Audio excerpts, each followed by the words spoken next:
Saviez-vous que la crise cardiaque est liée à votre consommation d'eau? Ne faites plus jamais ceci.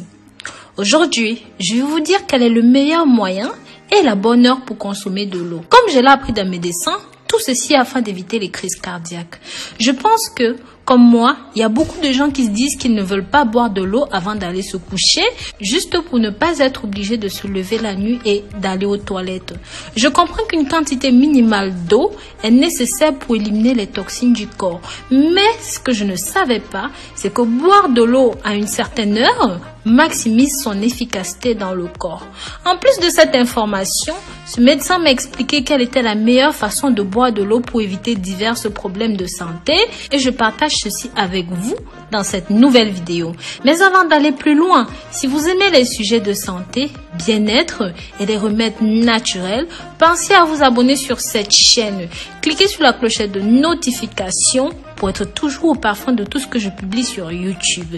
Et si vous avez déjà rejoint cette belle communauté, alors je vous remercie. N'hésitez pas à marquer votre nom, votre pays dans les commentaires, que je sache d'où vous me suivez. Cela m'émerveillera toujours. J'ai demandé à mon cardiologue pourquoi est-ce que les gens doivent tant uriner la nuit. Sa réponse était ceci. Quand vous êtes debout ou assis, la force de gravité retient l'eau dans les parties inférieures de votre corps. C'est la raison pour laquelle les jambes peuvent enfler. Quand vous êtes couché, les parties inférieures de votre corps cherchent un équilibre avec les reins. Alors, les reins vont éliminer l'eau et les déchets. C'est à ce moment que c'est plus facile pour eux de le faire. L'eau est essentielle pour éliminer les déchets de votre corps. Sachez-le. J'ai donc demandé à ce cardiologue quel est le moment le plus favorable pour boire de l'eau. Il m'a répondu ceci. Boire de l'eau à des moments bien définis, ceci va maximiser l'efficacité de cette eau dans votre corps. 2 verres d'eau juste après le réveil active les organes internes. 1 verre d'eau 30 minutes avant chaque repas améliore la digestion. 1 verre d'eau avant de prendre votre bain ou même votre douche diminue votre pression artérielle. 1 verre d'eau avant de vous coucher évite un accident vasculaire cérébral ou même un accident cardiaque, ce qui est notre sujet du jour. Donc, boire de l'eau avant de vous coucher évite d'avoir des crampes dans les jambes pendant la nuit parce que vous devez savoir que vos muscles des jambes attrapent des crampes lorsqu'ils sont à la recherche d'eau et même d'humidité. Si vous buvez un verre d'eau avant d'aller au lit, cela empêchera beaucoup de choses. Mes amours, je vous invite à partager ceci pour que ça touche un maximum de personnes. Ça peut grandement sauver la vie. Au lieu de partager des informations inutiles, partagez ceci. Vous pouvez être sans même le savoir un futur sauveteur de quelqu'un. N'oubliez pas aussi que selon ce médecin, la majorité des crises cardiaques se passent le jour, habituellement entre 6 heures du matin et midi. Avoir une crise cardiaque la nuit, au moment où le cœur doit fonctionner à son rythme le plus calme, signifie que quelque chose d'inhabituel s'est passé. Des études faites par des professionnels de la santé dans ce domaine ont démontré que l'apnée du sommeil, le ronflement sont aussi à blâmer dans ce contexte-là. Si vous prenez une aspirine tous les jours, le mieux est de prendre cela le soir parce que l'aspirine a une durée de vie de 24 heures. Donc, si la plupart des crises cardiaques se produisent dans les premières heures de la matinée, l'aspirine serait plus concentrée dans votre système circulatoire et pourront grandement vous aider. Et ceci même à votre insu. Vous devriez toujours avoir de l'aspirine à vos côtés, à côté de votre lit, votre table de chevet, tout ça. Ceci pour la simple raison que si par hasard, et que je ne vous le souhaite pas, vous êtes victime d'une attaque, il suffira alors simplement de dissoudre immédiatement 2 aspirines dans la bouche et d'avaler avec un petit peu d'eau. Il y a d'autres symptômes d'attaque cardiaque en plus de la douleur à la poitrine, dans le bras.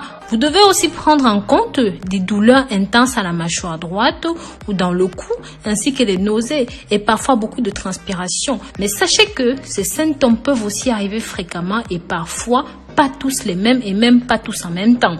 Mes amours, je vous recommande de regarder cette vidéo jusqu'au bout. Ici, je vais vous présenter tous les symptômes qui devraient vous alerter.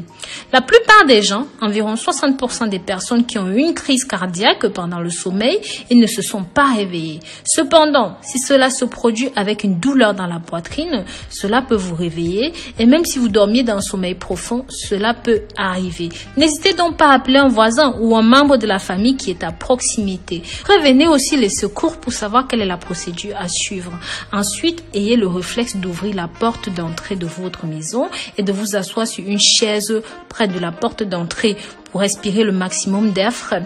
Puis, attendez qu'ils viennent à votre aide. Mais s'il vous plaît, ne vous allongez pas, ça pourrait causer votre perte, d'accord? Partagez ceci, mes amours. Partagez pour que ça touche un maximum de personnes. C'est simplement susceptible de sauver des vies. Maintenant, je vais vous donner quelques conseils pour diminuer les risques d'attaque. Vous pouvez réduire vos risques de subir une crise cardiaque ou même encore une attaque cérébrale en étant actif, en faisant de l'exercice tous les jours. Par exemple, une promenade de 30 minutes quotidiennes peuvent aider à diminuer les risques. D'autres mesures que vous pouvez prendre pour réduire les risques sont de surveiller votre alimentation.